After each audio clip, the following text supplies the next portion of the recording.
Hi, I'm Wayne Blanchard. I'm a certified financial planner and a member of the Garrett Planning Network. What we're talking about today is long versus short maturity. So why don't we talk about defining what those really are. And most of the time when we're talking about maturities, we're talking about bonds. So let's define what are short maturity and what are long maturity. Now, bonds come in every denomination basically up to 50 years.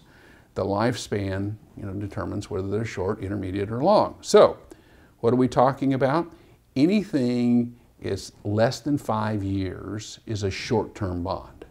From 5 to 12 years is an intermediate bond, and from 12 years to 30 years is a long-term bond. Now, what are the characteristics of short, intermediate, and long? Think about it this way. The longer the amount of money longer amount of time you're going to keep somebody's money, the more they want to do that. They're going to have their money tied up for 15, 20, 30 years. They know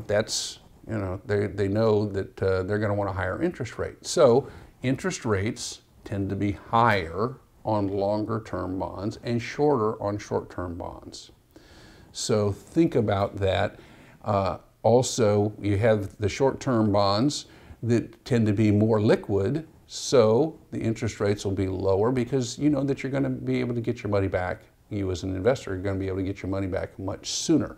So you've got less volatility, less chance of credit risk, so you have a lower interest rate. The further you go out the scale, you've got a longer period of time your money is tied up, and the more amount of time you have to worry about the credit risk of whoever it was that you lent the money to that's basically giving you the bond. It could be a company and it's a corporate bond, and you say, well, gee, in 30 years, how do I know that that company's still going to be there?